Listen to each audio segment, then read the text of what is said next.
ஐயப்பன் திருக்கோவிலில் பெண்கள் நுழையக்கூடாது என்கிற சர்ச்சை எழுந்தபோது ஒரு பெண்ணிய குரலாக அந்த குரல், பெரியாரின் குரலாக அந்த குரல் இசையாக வெளிவந்திருக்கிறதே தவிர அதில் யாருடைய உணர்வுகளையும் காயப்படுத்தக்கூடியதாக இல்லை. தாடிக்காரன் பேத்திக்கு எதிராக தமிழ்நாட்டில் இன்னைக்கு எந்த அளவு போராட்டம்லாம் நடத்தின்னு இருக்கிறாங்க, ஆர்ப்பாட்டம் நடத்தின்னு இருக்கிறாங்க, காவல்துறையில் புகார் அளித்துன்னு இருக்கிறாங்க. அப்படி இருந்தும் இந்த திராவிட அரசாங்கம் ஒரு நடவடிக்கையும் எடுக்கலை.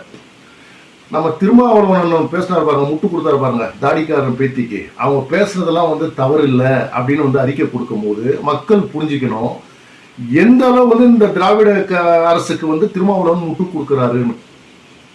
ஏன்னா இன்னைக்கு பார்ப்போம்னா இந்து கடவுள்களை கொச்சப்படுத்தி பேசினா அவருக்கு ரத்தம் கொதிக்காது.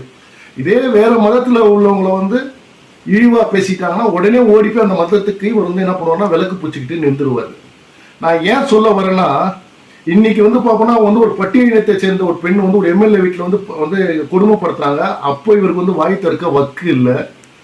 இவர் கூட்டணி கட்சியில் இருக்கிற மினிஸ்டர் பொன்முடி நீ எஸ்சியான்னு கேட்கும் போது அங்க அவருக்கு கேட்கறதுக்கு துப்பு இல்லை. இன்னைக்கு பார்க்க போனீங்கன்னா கோயிலுக்கு உள்ள பார்ப்போம்னா இவங்க சொல்றாங்க எத்தனை இன்னைக்கு கீழ் ஜாதி மேல் ஜாதி என் வீட்டு வழியா ஏன் போறாங்கன்னு ஒருத்தன் சொல்லி வேலி போட்டிருக்கிறான். அங்க கேட்கறதுக்கு இவருக்கு நாதி இல்லை.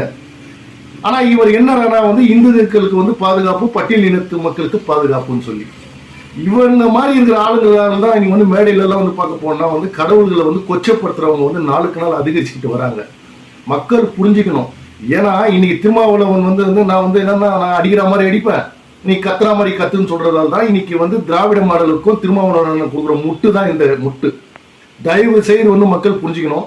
இன்னைக்கு பட்டியலின மக்கள் என்னன்னா அவங்களுக்கு ஆதரவா இல்ல, அவங்களுக்கு எதிராக இருந்துகிட்டு இன்னைக்கு தன் சுய லாபத்துக்காக, தன் அரசியல் பதவி மோகத்துக்காக இன்னைக்கு எந்த அளவு இந்துக்கள் இருந்துகிட்டு இன்னைக்கு அவங்களுக்கு எதிராக என்னன்னா எப்படி ஒரு குள்ளநரித்தனம் பண்றாருன்னா திருமாவளவன் தான் நான் இந்த இடத்துல சொல்ல விருப்பப்படுறேன்.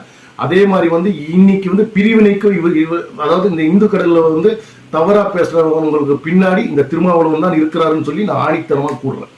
மக்கள் சிந்திங்க. ஜெய்ஹிந்த்.